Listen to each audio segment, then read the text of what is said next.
Howdy y'all, here's Bulldog on the channel. What we got here is an '07 Camry Hybrid. I've worked on it a few times and things have been put off plenty long as far as suspension goes on this. So this build is going to be fairly large, but it'll get it all back into shape. I believe it's already had a battery put in it. They don't last 15 years. So we're going to get to work. First off, we don't do alignments here, so I try my best to get everything back as close to what it was as I can. So what I do is I just use a regular bubble level, set it on the end of the studs. It's best to mark which studs so that you can put it back in the exact spot, and you note where the bubble is.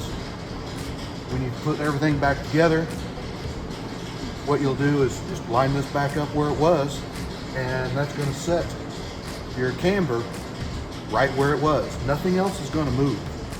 The only thing you're moving is this part right here, and if the adjustment is up on top, you'll be moving it a little bit, but I always just put it back where the nuts were.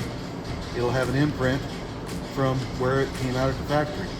It'll be scratched right there where the nuts were. So just as long as somebody hasn't been into it, screwed it all up, which usually they don't, if we're lucky.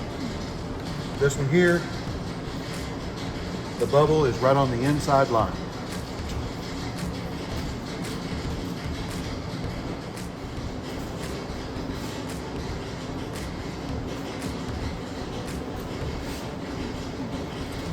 This one here, the bubble is just inside of the inside line. And it doesn't have to be exact. They're gonna have to get it aligned. We're just getting it really close to where if they have to drive it for a week or 2 weeks to get an appointment for an alignment, they can do that. We're also, while we're doing this, the inner tie rod end is sloppy loose. It's the only other steering component that's loose. We've got bad struts. It's clicking side to side when it's at ride height. It's got the shock mount on the other side that's loose and clicking up and down. And then it's got this inner tie rod end bad. Also, the stabilizer links are loose, both upper and lower parts of it. We're going to do everything all at once, and I'm going to show you a few tricks that I use whenever we're doing multiple things. It saves headache for me. Of course, when we do the struts, we're going to pull the upper stabilizer link nut off, this bracket off here for the brake hose and the ABS wire, and then we'll pull the bolts out of the strut here and get it popped up out of the way. You gotta unhook all the wires and everything.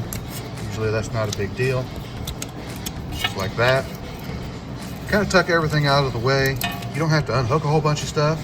You just have to get it to where you're not, catching yourself. And then of course, whenever I get this dropped out of here, I'll probably go ahead and break this nut loose. And I don't know if I'm going to take this end of the tie rod off. Sometimes it's easier, sometimes you just leave it installed and spin this off of there, but I'll probably knock this loose and make it a little bit easier on myself.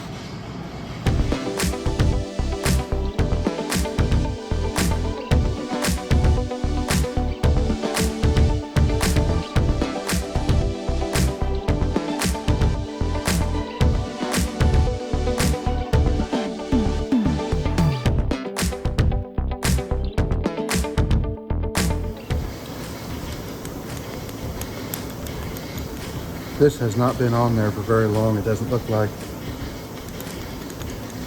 just a junk part.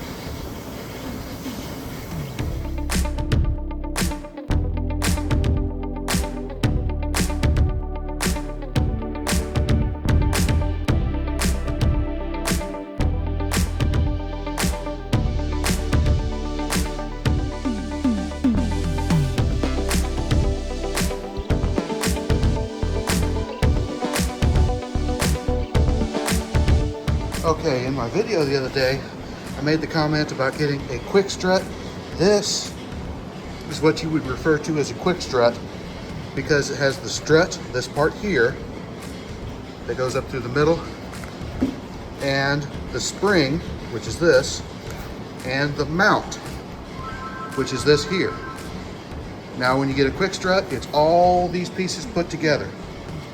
Most of the time, a quick strut costs about the same as any two components. If you buy the spring and the mount, it's the same price as a quick strut. If you buy the spring and a strut, it's the same price as a quick strut. So we're to the point now, since we've had so many spring failures, this one has a mount bad and the struts are bad, we just get the whole thing. That way you get all of it and you don't risk a problem later on. Now, since I've got the strut out of the way now, I can grab hold of this stabilizer link and pull it up to where I can easily get to this nut right now with an air wrench. When it's down here, you'd have to use a wobble, try to come at it from an angle. It's just better off, since I'm doing everything, I get everything out of the way first and then pull it up and I can get right to that.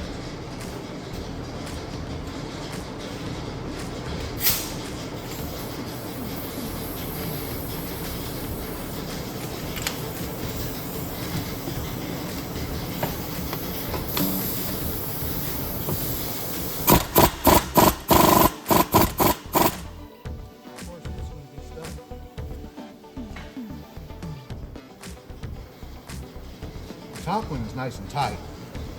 This bottom one is not. You probably can't hear it, but it's stuck. I'm gonna have to grab something behind this and hold it while I knock this off. It has a hex in the center of it. That's how you're supposed to do it, but you'll just strip that right out if you try to break something loose. That's why I always hit it with the gun first. Usually it knocks them loose, just like it did on the top. But we're not that lucky. All right, whenever there's a problem, that's when it's really helpful to have everything just out of the way. This would be a whole lot more difficult if I was dealing with a strut right here.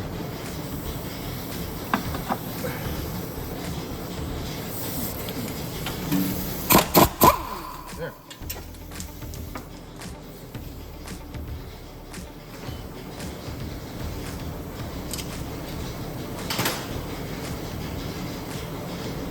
Yeah, you see how floppy wobbly that is right now, and this one is not.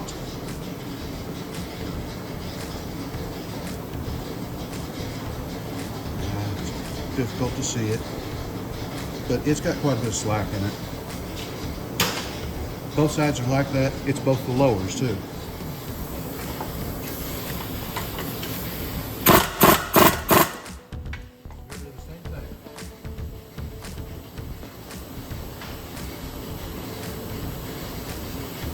Now, some replacements have a hex on them back here.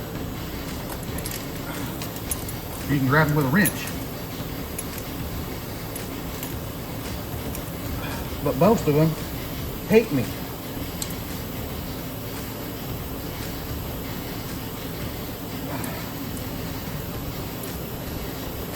And I'm grabbing onto stuff like that, trying to grip it with a vice grip.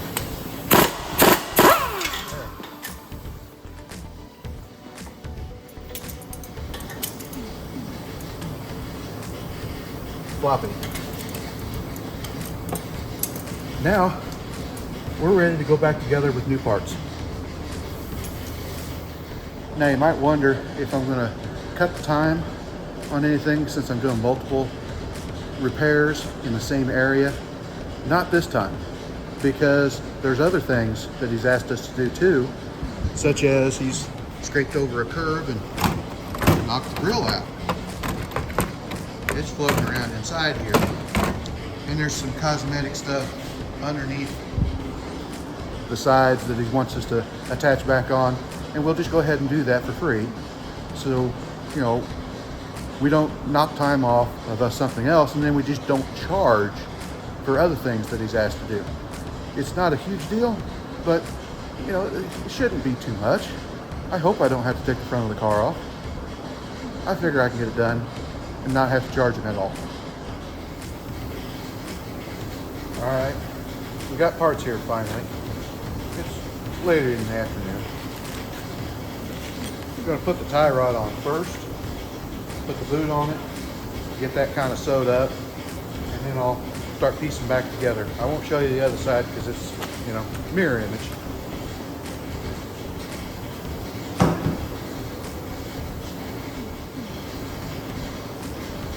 Now this comes with a lock washer right here, and it's got tabs sticking out the back side of it that line up two slots that are in the steering rack.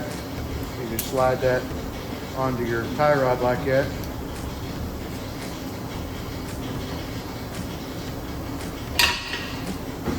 Get it started.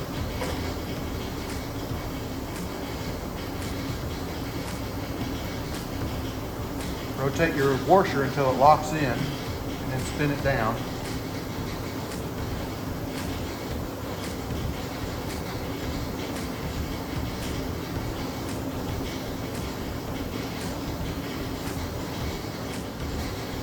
Now with our special tool, we tighten it up.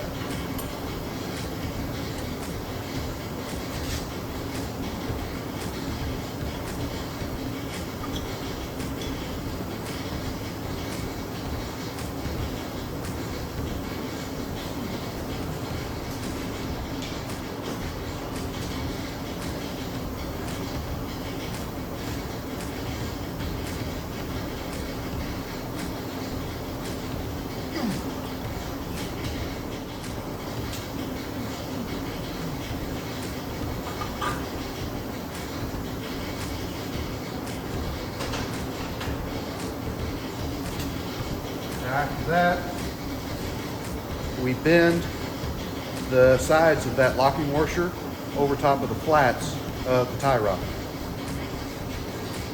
And this is what I mean when I say bend it down on the flats. You just pinch that a little bit to where it's on that flat, and it keeps the thing from breaking loose and rotating. You don't tighten the crap out of them. You snug them down hard. By hand, no air tools, no nothing. You don't take them loose with an air tool either. They actually recommend you pull the rack clear out to do it, but with this tool, it gets you out there where you can do it. And usually, yeah, I've never damaged one doing anything like this. Now the inboard clamp for that rubber boot was just sitting in here like this. It wasn't even clamped down, and it's all bent up and damaged. Usually I just reuse these, but I'm not going to reuse that one. You can do the same thing with a zip tie. It doesn't seal oil. Basically, it wants to keep most of the water out of there, dirt, dust, grime, anything that's going to scratch up the shaft and damage it. The actual oil is sealed from inside the rack. This is a pretty simple boot. It's perfectly round. It doesn't have a vent. Some of them have a vent that comes off the side right here, and it goes from boot to boot on the rack so that it doesn't build up air pressure.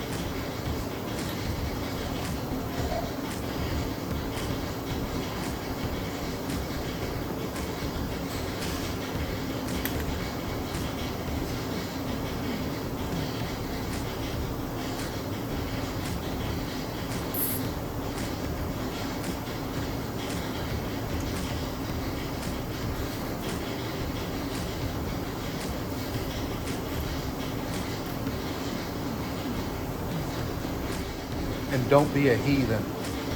Clip your zip ties.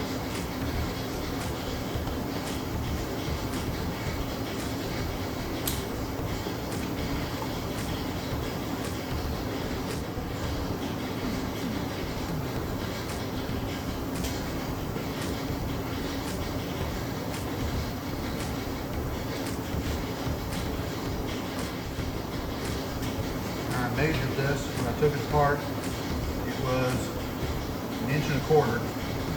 away from the end of the tie rod.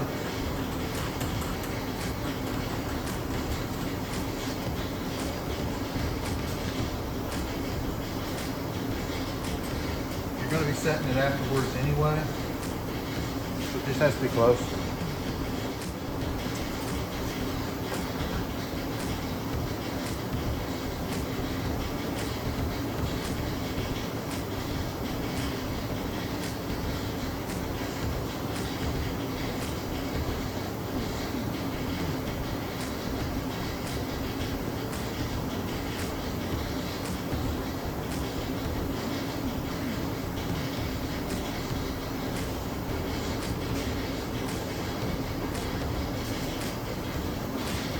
Sway link.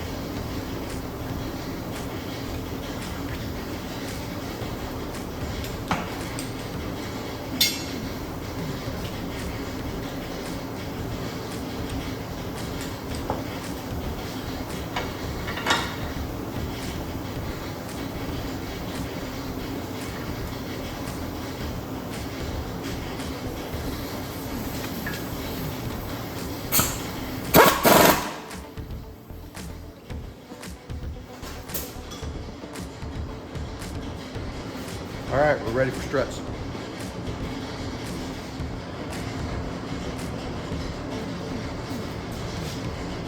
All right.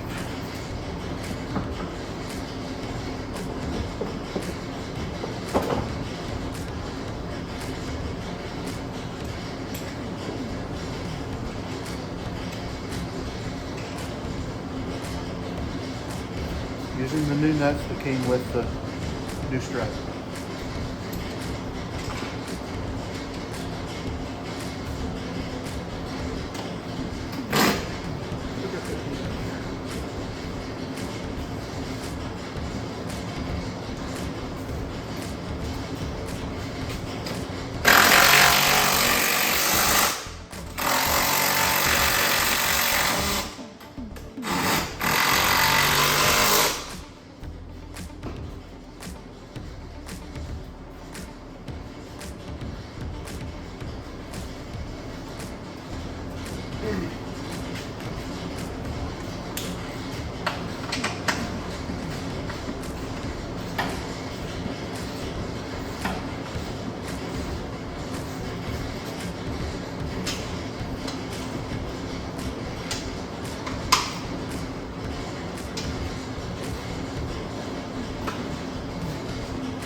What makes reassembly a lot easier is if you clock your mount bolts to the outside where you're not trying to rotate it around. You kind of know where everything's going to be.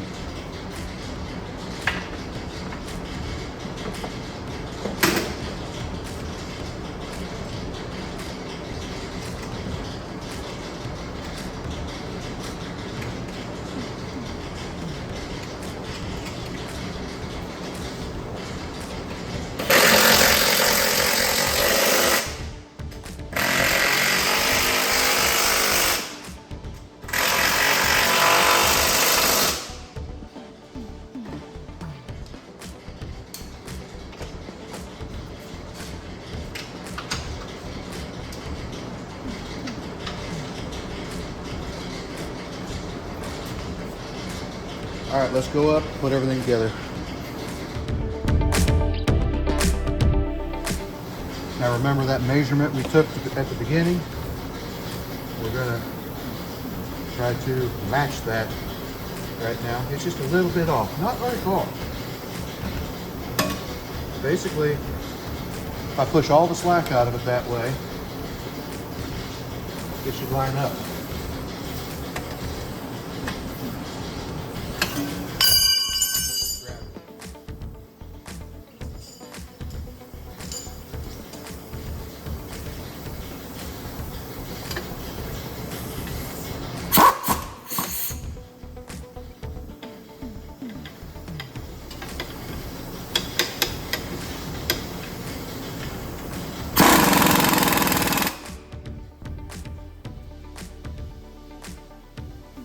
Right on the money, right where it was.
And there we have it for this side. Scoot back over and get the other side put back together. Now you want to be careful handling this knuckle. If you pull it out too far, you'll pull the axle out too far right here, and then you'll have a bad time.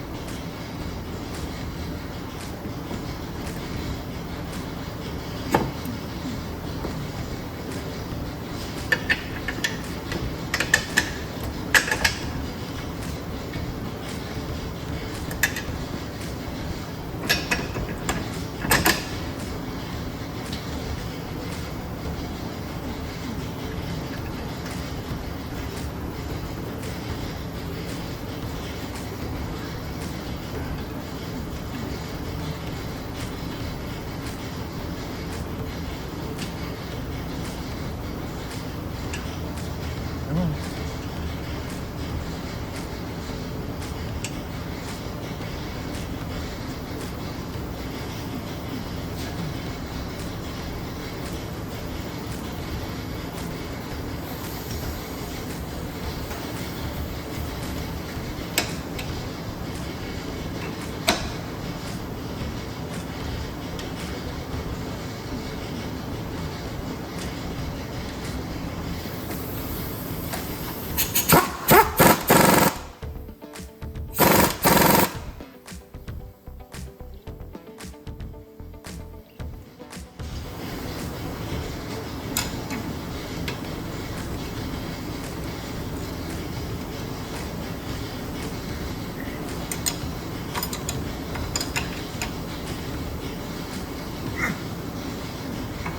That one decided to spin a little bit, so I got to make sure it's tight.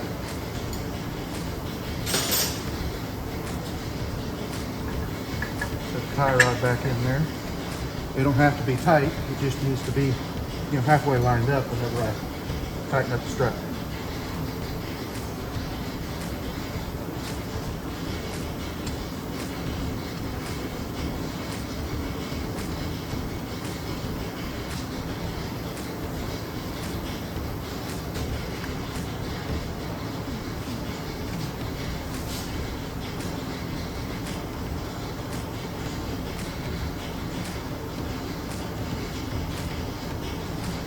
About like the other side.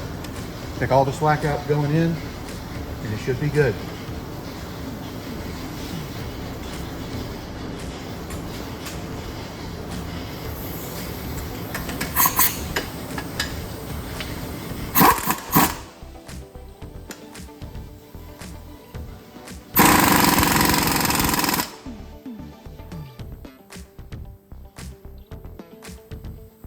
Good to go.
All right, we're ready to put the wheels back on this thing, put her down on the ground, we'll roll her around a little bit, settle the suspension, and then recheck the toe in as we change the tie rod end on it.